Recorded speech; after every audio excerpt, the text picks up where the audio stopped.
All right, I'm Dina Viviani here for our BSI today. We have a little different format that our presenter wanted us to go with, so I hope everyone can make themselves comfortable.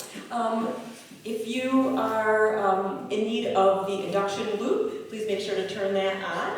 That assists you in hearing. And we are going to have some audience participation, so I'm going to pass the mic, or we can just pass it down to each other through the row as needed.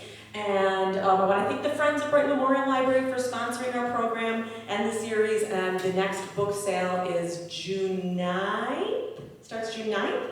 So please keep a lookout for that. And now to introduce Elaine. Elaine Spaull received her bachelor's and master's degree in English literature from Georgetown University. She earned a master's in business administration from RIT, a PhD from University of Buffalo, and received a Fulbright fellowship to study at Cambridge University in the United Kingdom. She also earned a law degree from the University of Buffalo. Is this correct so far? It's all true. Okay. So ridiculous, but it's true. 12 I'm going to medical schools.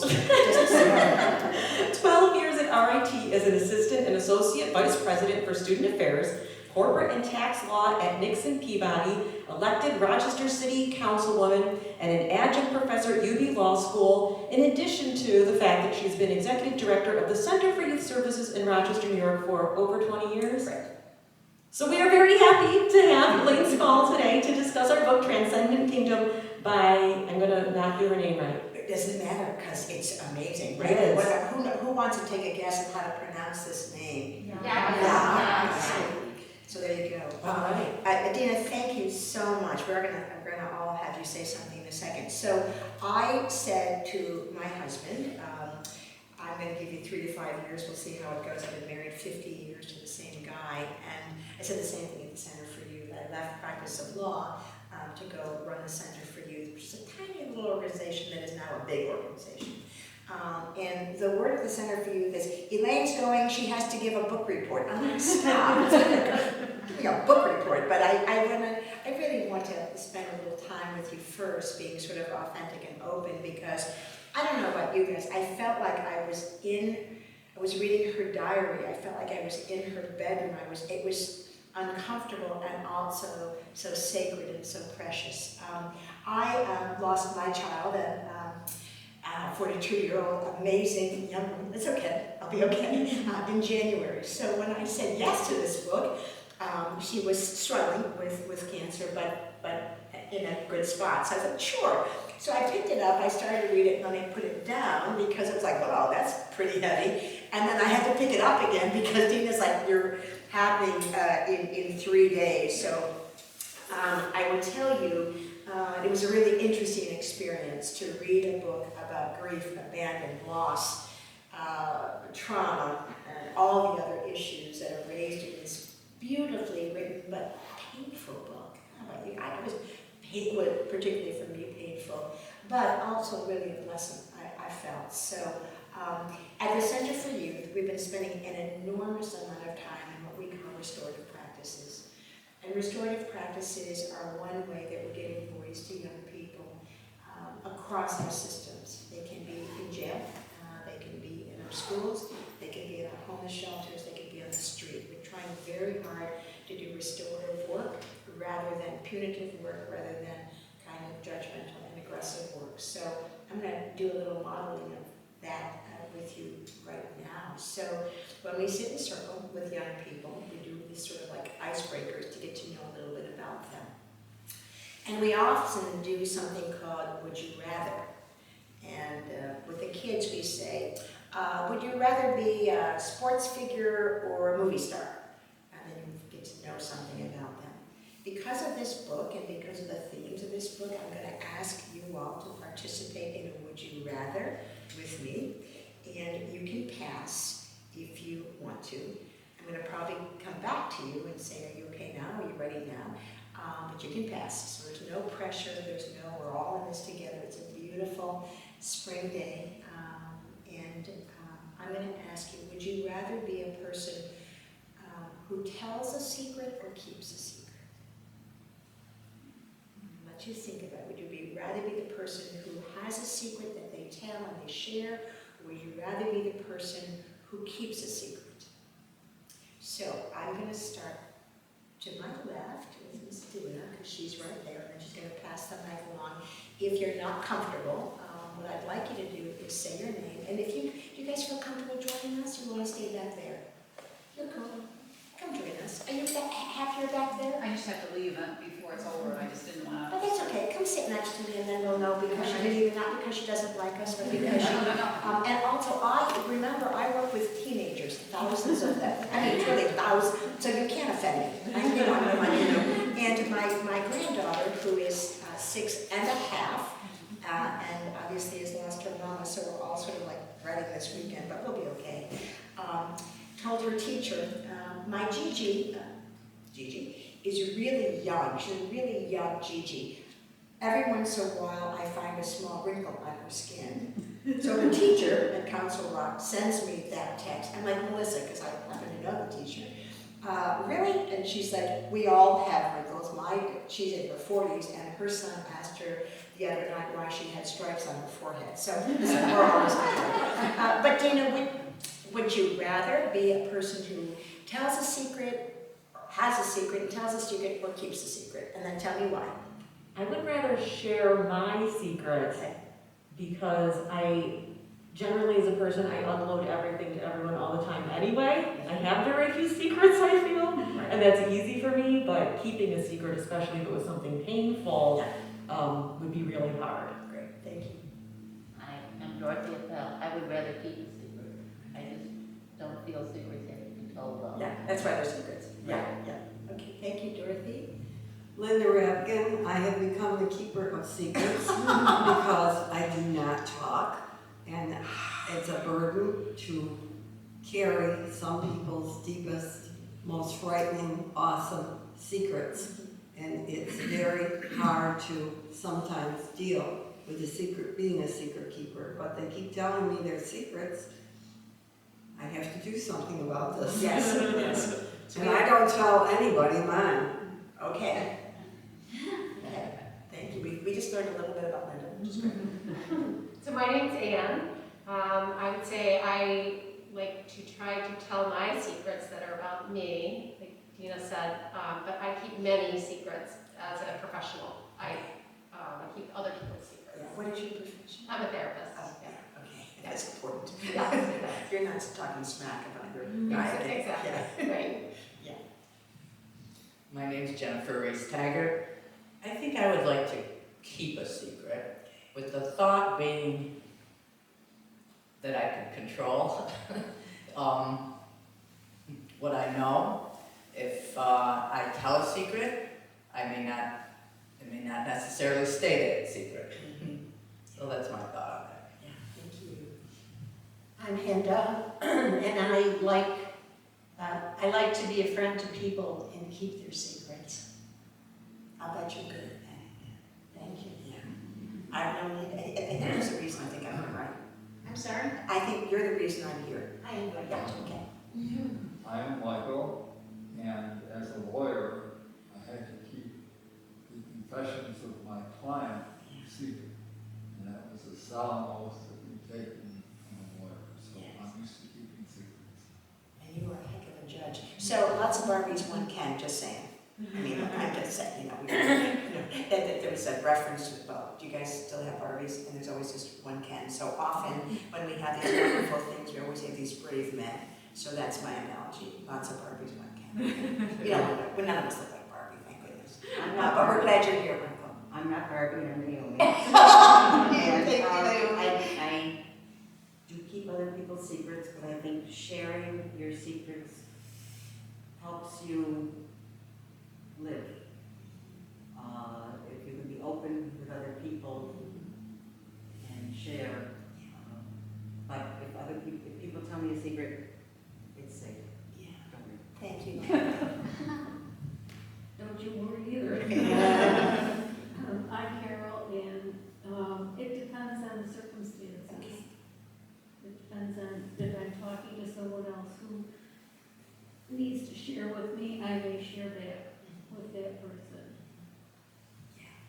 Great, thank you. That changed. Yes, you can change it. That was good. I'm Cindy Stewart. to keep secrets, but I'm gonna change it to say that I like to tell secrets about myself. I like to be comfortable enough with friends and with family to be able to do that and have that warm feeling. Yeah, thank you. My name's Jackie. Excuse me, I think I prefer to keep secrets. It feels like an honor to hold up for someone. Yes. But also I think I don't like being vulnerable in the way that telling secrets makes you. I'm also Jackie, and like the other Jackie L here, I also feel it's a tremendous honor to be entrusted with a secret, and I feel that's it's a privilege. It's a treasure, whether it's a good secret or a bad secret. I feel very grateful when people trust me enough to tell a secret. My name is Gyasi. I am a keeper of secrets, and I feel that if people entrust me with their secrets, obviously I keep them close. And in terms of my secrets, I heard two words: vulnerability and control, and those both resonate with me. Great, thank you. I think it depends on what the secret is, either keeping or telling, and it depends on who you're telling it to. So I have a husband who's a blabbermouth, so I mean, he doesn't mean to tell secrets, but they escape him sometimes, even when somebody's birthday once, they're supposed to be a surprise. Yes. I should never have told him, it just was, it's that kind, it depends on who you're telling it to, it depends on what it is. Yes. My kids call their father. Do you want to change your mind? No. Okay, because it's just us, and we can do anything we want. My kids call my husband truth serum because he doesn't seem right. It's like that was not really, and I can hear him sometimes, and also my 4-year-old grandson. Also, you're in a setting of social, and you can actually hear them telling all kinds of family business. And one of the things about teachers, and some of you have been teachers and are teachers, and I was a professor at the law school and also a teacher in a private school. Teachers know an awful lot about families and what's going on, and so the reason I bring that up and I start this way is because this is a book about secrets, and it's a book about the pain of keeping secrets and living in some ways duplicity and living in such a number of different places in different ways where you have this presence in a research lab where you're this like PhD person messing with rats and not rats, mice, and then you're back at home trying to care for a mother, or you're trying to figure out what is your relationship with the Chin Man and all that. So it's a book about secrets, and I want to start with that because in my experience with the young people I work with at the center, we work with about 30,000 young people here. Many of them are really in very tough spots and homeless and trafficked and really dealing with pretty tough situations. They keep a lot of secrets. And often secrets are really, really toxic. And the kinds of secrets that our kids have had to live with, and the way they have to pretend, they have to act as if they're okay, or act as if they ate when they didn't, or ask if they have a place to live when they don't, or that this person they're living with is their uncle when he's actually a trafficker, is are really intense. So I always tell people, and I wish I could tell this woman Gifty, it's never too late to have a happy childhood. You go back and grab it, and I tell our kids all the time. I found this book, and I think I said that it's really a rare expression of intimacy. And I would just love to have you all just jump in and talk with me. I really felt like I was reading her diary. I felt embarrassed sometimes that I was hearing her say certain things. I certainly felt uncomfortable. I was angry. You're angry when you hear the soccer, the men, white men on the soccer field talking about her brother. I was angry about the way that her brother's injury was treated, so that he then became addicted and eventually died, and that there wasn't anybody who noticed that, even though they sort of did, they didn't. I was angry that her mom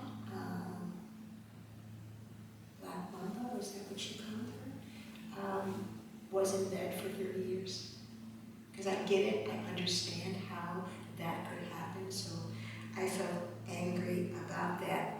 And I also felt that in Gifty's life, there was such an imbalance of joy. It was just not enough moments of joy, and then some of that joy was happening in the lab versus with people. So I wanted to just sort of open it up to all of you. I really felt that this was a book also of little small cuts of pain, small cuts of discomfort. Every time there was a racist statement, you felt like, you felt that. Every time she realized her father abandoned her, and the promise. So I have a young man was working with for years, and I said to him once, I really enjoy talking with you. We're making a film together. And he said, I said, I can't wait to see you tomorrow. He said, no one has ever said that to me in my whole life.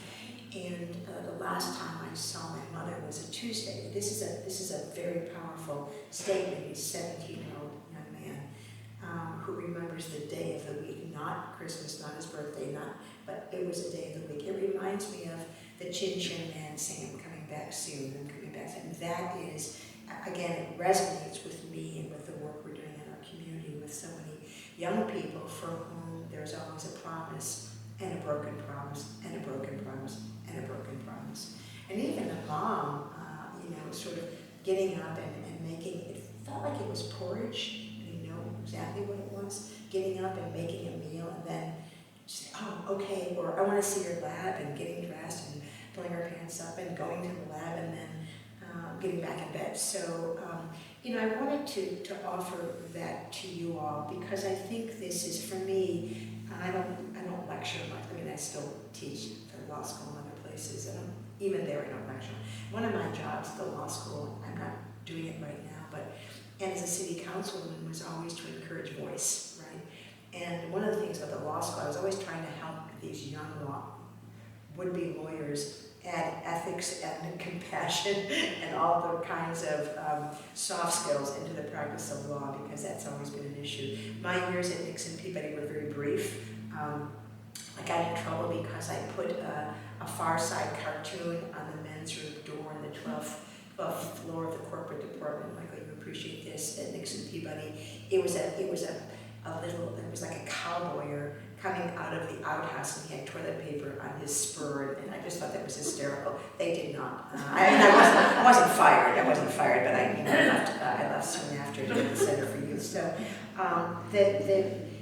the anonymity also of the Chin Chin Man was so painful to me, that she talked about her father with, sort of an anonymous title that wasn't even personal. She didn't know him, she didn't know anything about him, and then referred to him in that way versus dad or father or papa or something. So the themes of abandonment, despair, secrecy, poverty, depression, grief. Grief is a very complicated emotion, I know, because I'm in the middle of it, right? And it's an honor to the person you've lost to not stop, to not be sad, to not, but then you can't help yourself because you also don't want to forget the person, right? So I'm just going to share that with you, and I told him, I got to just be honest, right? I'm not going to pretend that, but I am actually working harder than ever, more determined than ever in helping to raise these little ones. So would anybody want to share a thought about what they think the title of the book means? Is it okay if we all do it? Do I have to make sure? Yeah, you don't mind, right?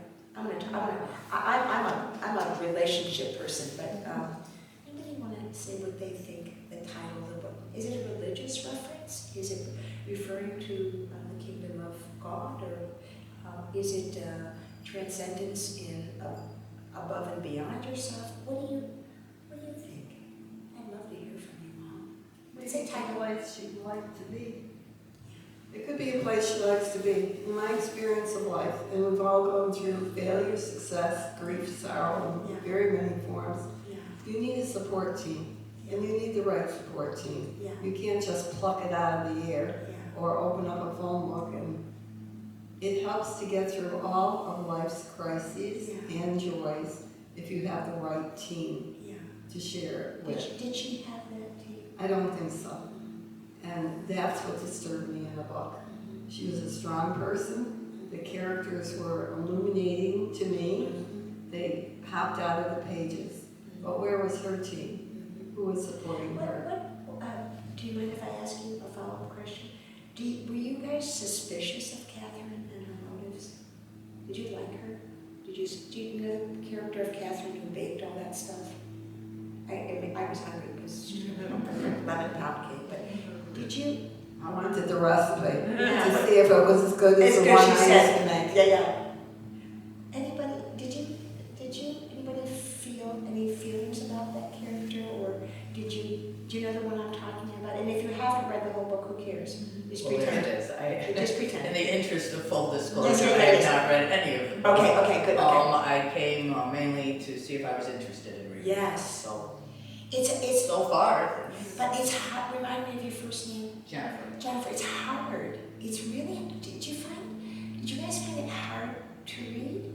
It's so beautifully written, it's beautiful prose, but it's hard to read because it's painful, because you want her to break through either in relationships or or to stop caring about certain things, or to say to her mother, look, the gig is up, the inn is closed, you can't lay in that bed, I'm gonna stop worrying about you, I'm pursuing an important PhD and I'm doing my thing and I want to have a life, and you're sort of bringing me down.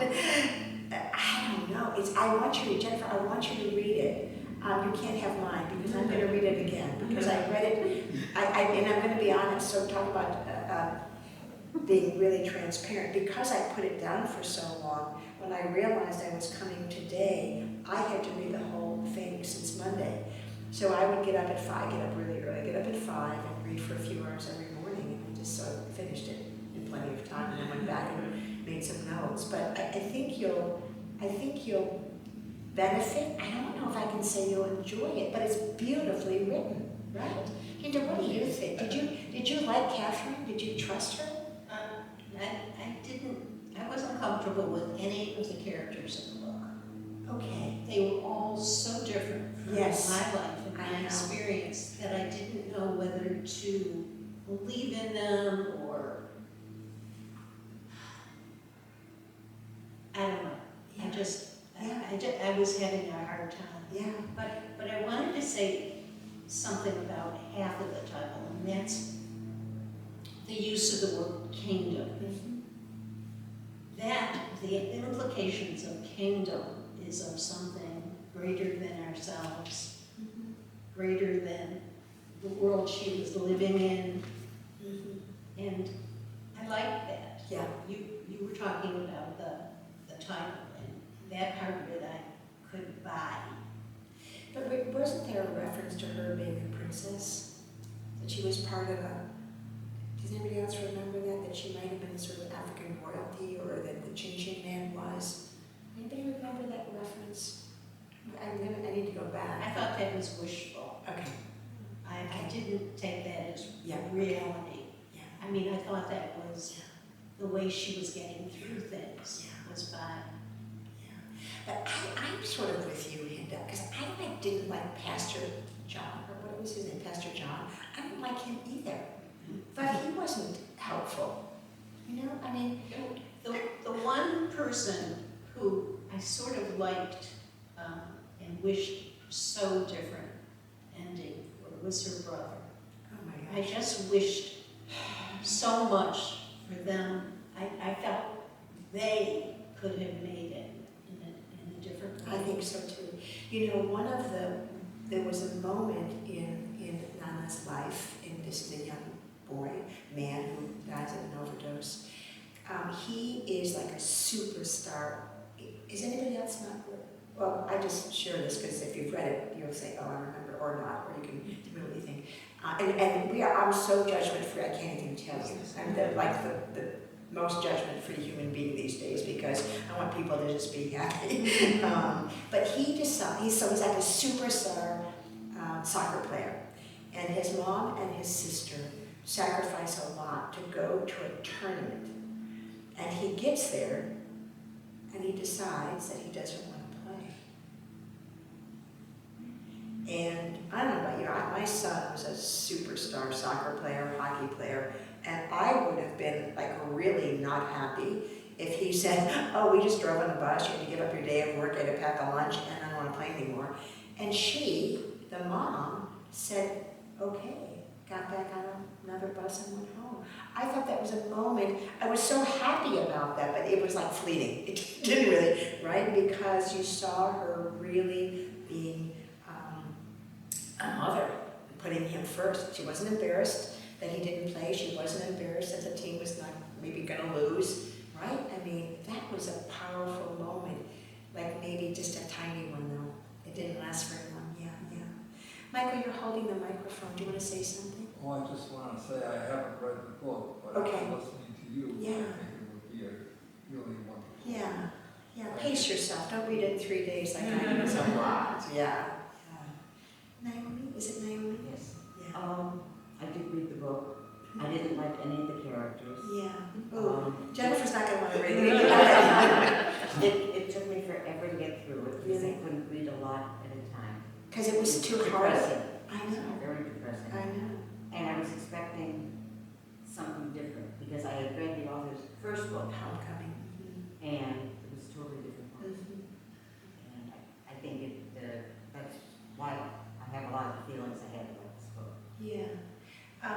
Was there anything in particular about Gifty that you felt positive about? I'm trying to find something good here for a second. The only thing I can find positive about her is her perseverance Yeah. in everything she did. Yeah. And Yeah. I give her a lot of credit for that. Yeah. I was trying to also figure out, again, completely not judgmental, whether she was gay or not. Did anybody, was there a theme where maybe Catherine and she, no, okay. I wasn't sure of whether Catherine was, I don't know, I think I was suspicious of Catherine. I didn't like Catherine so much. Not that I didn't love the cakes and she was making other stuff and then she dropped off a plate of cookies, but you know, it's just such an interesting way to resolve like this incredible crisis and trauma. Here's pound cake, you know. So That's the way many people are. I know. Yeah, I think the author showed us a lot of different human beings. Yeah. I mean, it is a story of authentic human tragedy, resilience, sustainability over time, and then also that as human beings we do crack, and there are times when, and for this mom it was years of really not living, and not eating and not living, and you know, it's interesting because for many people during grief, and I'm sort of one of them, sleep is not your friend. You don't sleep, right? You really don't sleep.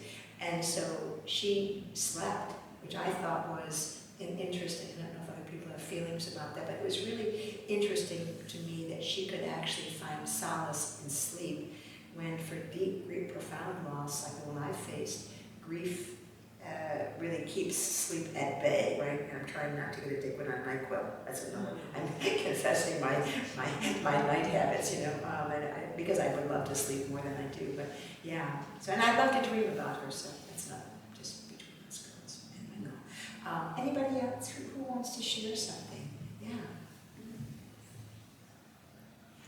No pressure. Sounds like Dina wants to say something. I was reclaiming. I will say when our group of about 12 of us read it, many of whom are here to decide, all of us were like, this book is so beautiful, but so sad. Like we all, I know. you know, even though we're like, oh, we didn't like these characters or this or that, I actually liked the main character, and I felt we were, you know, hearing, like you said, diary style, like, she clearly is dealing with depression. So everything's like through her clouded with depression viewpoint, so everything seems bad or off too. So I feel some things maybe, you know, some people maybe weren't truthfully as bad as they came off, or maybe some situations, but she couldn't get through her own depression to reach out and see them or try to help herself. In my opinion, I read it a while ago now, so I'm not clearly remembering the details, but I do think that it's it's part of like the whole tone of the story, the somber tone, but it was so beautifully written because it made you feel all these things that you just were like, it's such an amazing book, even though it has all these other things going on with it. Yeah, yeah. And of course, for all of us, well, for me especially, I do think about the themes and how it relates to the young people that I work with and how relevant it is in the loss and trauma and poverty and racism and just the underlining hard, heavy. I was sharing with my husband because it sounds heavy. I said, it's heavy. It's heavy. There's no other, it's heavy. But I'm glad you picked it because I think we have to sort of force ourselves. We have to, don't use my phone, don't pay attention. It's constant. You sort of have to walk into the griefs or walk into the pain or walk into the situation. At the Center for Youth, I say we walk into the fire. We could, every other agency in town has now closed their homeless shelters for young people. Not one. There's not one other agency. Every single one, from Hillside to Mercy Residential, they've all closed. And why? It's really hard work. During COVID, impossible.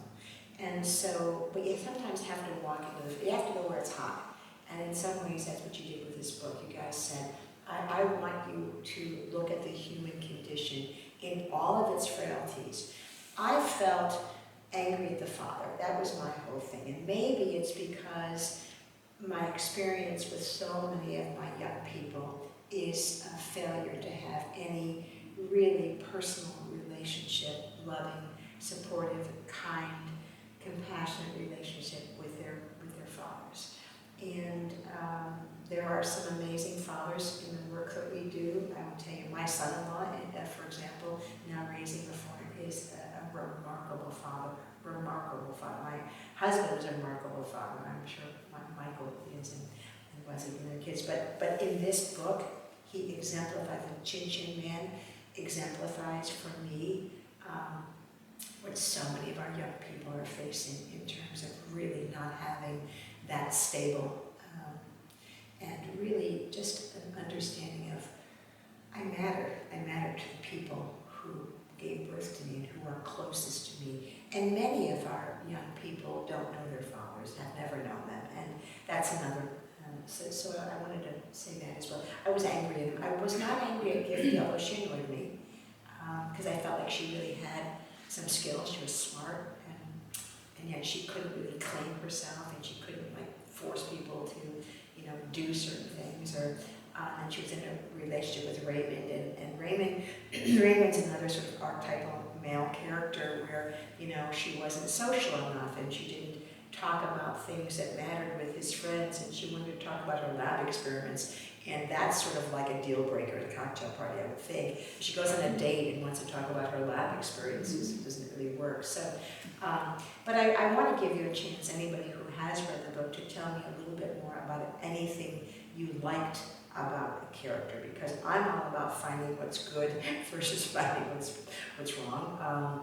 But is anybody willing to do that and really talk about what you learned from a character that was really maybe had elements of, not Hinda, because she didn't like anybody, but in the book? Not true, Oh, not true. okay. I mean, you have to admire her. Her, okay, yeah. She had, while you were talking about the father, I was thinking about that mother. I know.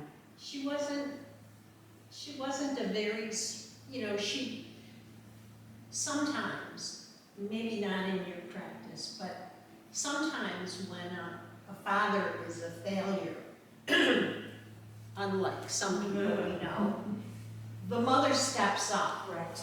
In this case, the mother didn't step, and. But do you think, so let's talk about before Nana died. I mean, because I think I'm feeling a little compassion for her, although I think getting in bed is the worst thing a mother can do to show grief, by the way. It's just not helpful to anybody and the person. But she had been a home health aide. She put herself in the middle of these experiences, and she oh my goodness, she faced such, and it wasn't even, like quiet racism. It was like in your face, the N-word and all that stuff with most of it. We don't even want to read it, right? And she put herself in that profession with wealthy white people, old wealthy white people, and cared for them the way their family didn't want to. And their family, even after this one guy died, so I don't know how you put up with him, he was horrible, right? So maybe, I don't know, I felt like in the early days, maybe she was a different person. She was getting up and going to work and, you know, making orange slices for the soccer team and doing the things that we've all done. I don't know, I mean, I think she changed when her son died. Yeah, but she still had a child. She still had another child. She still had another child, yeah. Yeah, exactly. Depression. Well, she took medication and she had electroshock therapy, but it didn't seem to, It didn't work. it didn't work. Because everybody reacts differently to these things. And in a way, the book is about surviving. Yeah. For those who survived. Yeah, It takes great strength, yeah, even when you don't want to survive. right. So, there's But positive there. so, being abandoned, and the mom may have felt abandoned by her son, because he died. It's a form of abandonment. She certainly felt abandoned by her husband, who moved back to Ghana, and was sort of living a good life. And then Gifty meets for the first time, and I don't know why I never told her about Aunt Joyce before she met her. She was sort of a powerful source. She's somebody we should like. That's who do you remember Aunt Joyce? Was the mom's sister. She lived in Ghana. And when Gifty arrived in Ghana, it was Aunt Joyce who welcomed her. Anybody else remember this? And Aunt Joyce was the one who, and remember they said, I'd like to see my father, and she was in Ghana for like 30 days before she even saw her father. Do you guys remember that? You have to read it again. Read it again, because there are some places. What's that? Once was enough. I know. I said to my husband, I'm going to read it now and I have. He goes, please don't. Every time I see you, you're like weeping. I said, I know, it's painful, but I owe the Brighton Library people, because I also, Jennifer, oh my gosh, so many overdue books. Not me, my daughter when she was alive, and my babies. They had to take out like 25 books at a time, and then they put them in their bookshelf. I'm like, those aren't yours. Those aren't yours. And they use my card, which is bad for I'm a city councilor, and bad for my reputation. Anyway. Don't worry, I've got the worst reputation in this whole building. You do? Good. Well, did you ever lose a book? No. I've actually lost 2 books. 2 books. I lost a book. It was on top of my car, and I had a baby inside the car, and I was trying to get someplace else, and I had a kid on the phone who was in shelter, and I had a little one in a car seat, and I put the book on top and drove away. Jennifer's like, we'll find it. I'm like, we're not going to find it. So I had to buy a new book. And then another one I left on a plane, in the seat of a plane. You should not take library books on vacation. That's the key. Anyway, Aunt Joyce is the mom's sister, and she's in Ghana. She lives in Ghana. The other thing I wanted to ask you guys, because I don't have an answer to this, why Alabama? Of all the places in the world to leave Ghana, to leave Africa, you go to Alabama. You're a family of color, you have an accent, you're trying to find your way. I don't have anything particular against Alabama, but it's not the place I would pick. Why? Can anyone tell me? Okay, let's get the matter, because maybe it looks more like Africa than a lot of parts of Africa than. I was going to say, Rochester's also a bit of a stretch from Africa, so. Yeah. Okay, so where are you from? Africa. Okay, we're gonna come to it in a second. So you think it was just a geography? Like it was warm and So the climate? yeah, not the people, and yet in a way the people. Okay. The more simple, more rural life. Okay. But I totally understand Alabama and just how it would look. Yeah. Very simple. So the places I support there, or I don't think she knows most me, people when but they come from another country, they have somebody. there's an uncle, a sister, a friend who's sponsoring a church. Somebody's sponsoring it. So that may have been the reason. But I couldn't find it. Did you? I kept going back through it. I couldn't find a reason. So how did you end up here? You married a Rochesterian. No. I married a Cape Town boy Okay. who said, let's go and explore for a year, and that was in 1995. Oh my goodness. And at least Alabama, the climate is similar to Okay. South Africa. This is very different to me. Yeah. In fact, Yeah. I'm from the same place Meg and my dear sister live. Okay. Yeah. Good. Yeah, Tara. Yeah. So Actually, 30, yeah, 30, 27 years later, you're still here. later. No, when we met, he told me, A, he's never getting married, and B, he's going to move back to Rochester. And so when he proposed, I thought he was kidding about the Rochester thing too, but it turns out he wasn't. Yeah. But Yeah. there are people who I follow South Africans living all over the world, and you would be amazed at where they end up. St. Thomas, places that I didn't even know existed until Right. My daughter, who traveled the world, she was a fair trade certifier, thought Cape Town looked like Vermont. Oh, okay. She worked in vineyards, so she was up in fair trade products and worked with people working in the vineyards and plantations and so that looked like Vermont. Anyway, yeah. We don't have much time, and so I want to give you all a chance to offer, and I hope I haven't disappointed you because I didn't really know exactly how to do this. I could have pretended that I was just, going to talk you through this in quotes and stuff. I really wanted it to be much more of an authentic conversation. I really do think it's a beautifully written book. I really do feel that she's a gifted writer. I also think that it presents to us a human condition, but like all of you, there wasn't enough, and I said it was an imbalance, right? So most lives have an enormous amount of joy and an enormous amount of pain, or in my life, years and years and years and years and years and years and years of only pure joy, and then lots of pain, but that's okay, this is what happens. But I do think I never felt like gifting had a blessing. I never felt like Nana had a blessing. I never felt like the mom had a blessing. I was looking for a place, and that's the only thing if I could change. But the author does not owe us a happy ending, and there really isn't one, right? I guess she marries Han, and so that was sort of good, but it was like not emphasized enough, right? She marries her lab partner, who sounds like a good guy. I'm told the end. Jennifer told the end, but you should read it anyway. She's not going to want to read it. I was like, I don't need that. Yeah. But I think that was kind of meant to be a happy ending, but not so much, because then her mom died, and we were supposed to have read the book, so I shouldn't be. But you know what I mean? There wasn't enough joy, and there wasn't enough happy ending, and there wasn't enough. But we do have to, and you saw my resume, my bio. I was an undergraduate and a graduate English major at GW and at Georgetown.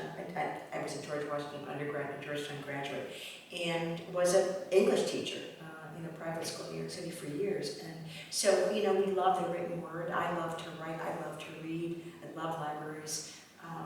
When I was on city council, anytime the budget came out, I would look immediately on the library page to see whether there were cuts. Are we closing the library? Because that's not happening. I would rather close a fire station. Most of my colleagues didn't agree, by the way. Luckily, we didn't close either. We should be closing some schools in the city, but that's another story. I know, and I talk to Leslie all the time about that. Just do it. Come on. They should. They haven't done it in 15 years. They have them. They know which ones they want to do, but they're not doing it quickly enough. So, but I want to thank you for your indulgence and having me just come and be me and share this with you. Maybe we could read something fun next time if you ask me again. Like, is there a comedy that we can, and then we can laugh and tell jokes and all that. But I'm going to give you just all a chance to say something around the circle. It just passed. If you have nothing to say, I'm just going to start by saying thank you so much. Thank you for coming.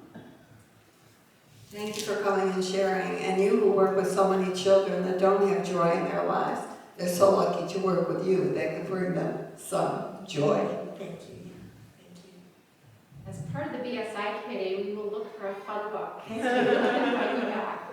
Yeah, thank you. I'd love to come back and giggle with you guys. I'm thinking that by the time I get the book, I'll forget a lot of this. And you've got me curious, I'll likely read it. Yeah. It's beautiful. It's not a beach read, by the way. Just so Yeah. It's not Gathering there. Yeah. Elaine, thank you. Thank you, and let me say that ever since I was on family court and worked with troubled youth, the Center for Youth was the place of last resort, and you have always been one of my heroes. Yeah. No, thank you, Michael. Mutual.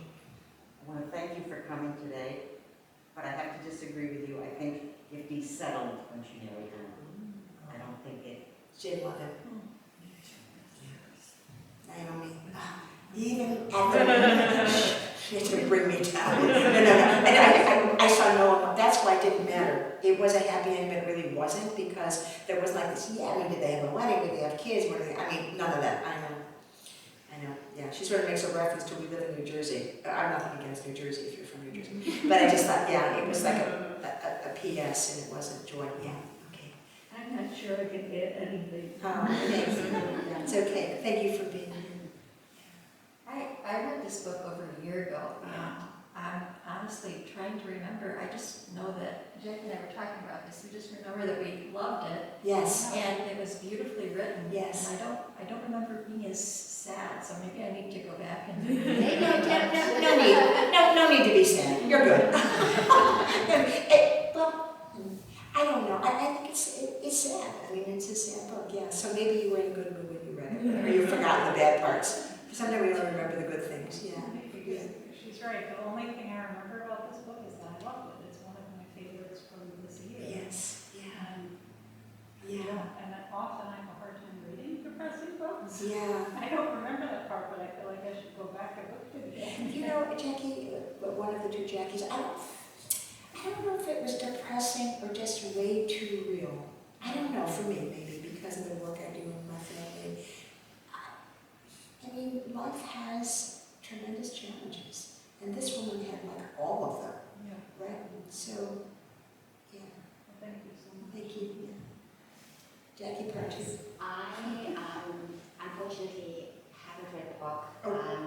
I am trying to get through so many books sandwiched in books at the moment that I had to sacrifice this one. But I just want to say that I've been to events that have been held in support of your work, and your name is, even to a South African from far away, synonymous with everything wonderful, but I truly feel like I just got a gift by hearing you for the last hour, so thank you. Thank you, Jackie. Thank you so much.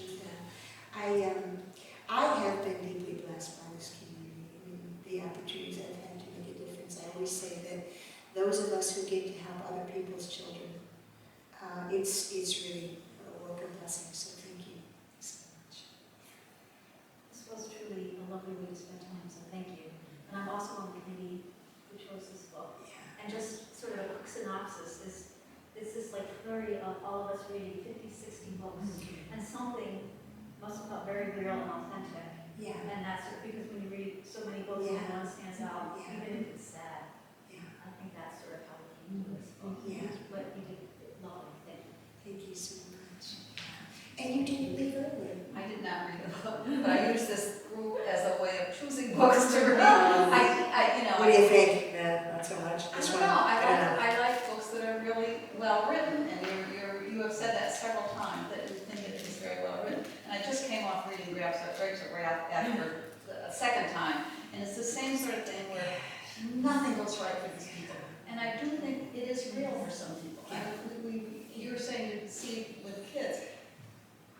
I don't have any connection with anything like you at all. However, in your own family, some people have things go wrong constantly. And then other people, you wonder how they live through it, how they get through it. And so I do think it's true. I don't think it's fiction. I would agree. You know, I want to just say one quick thing, that I'm actually going to meet Meg Monday to plan a fashion show in Canandaigua, but because I have this great life where I have this stuff going on this side, just lots of different things every single day, and then tonight I'm winning a small little award from a neighborhood association where I help some elderly women of color get new roofs. So it's an interesting day for me. I'm going to go down to the lake house and then go. Anyway, you know, one of the things we try to teach young people is self-sufficiency, and I think that's a mistake, and I'll tell you why. I'm with you. It's all about the people, the support, the relationships. It's great to be able to be, you know, independent and, you know, get yourself where you need to go and, you know, pull yourself up. But honestly, the most successful people I know are those who do open up and do offer to each other an enormous amount of connections. So I don't want us to be self-sufficient. I want us to be in this together. And that's really my message. And I have been lifted up over the last 3 months by this community, partly because I don't want to be I don't need to be self. You have to be strong. Obviously, you can't, you know, we've been hanging out at home all day. But this is Brighton is such a wonderful place. When I left city council, I gave both of my children, my daughter was living in San Francisco and came home and she was sick. And she said, Mom, you're going to run for mayor? And I said, no, I'm okay.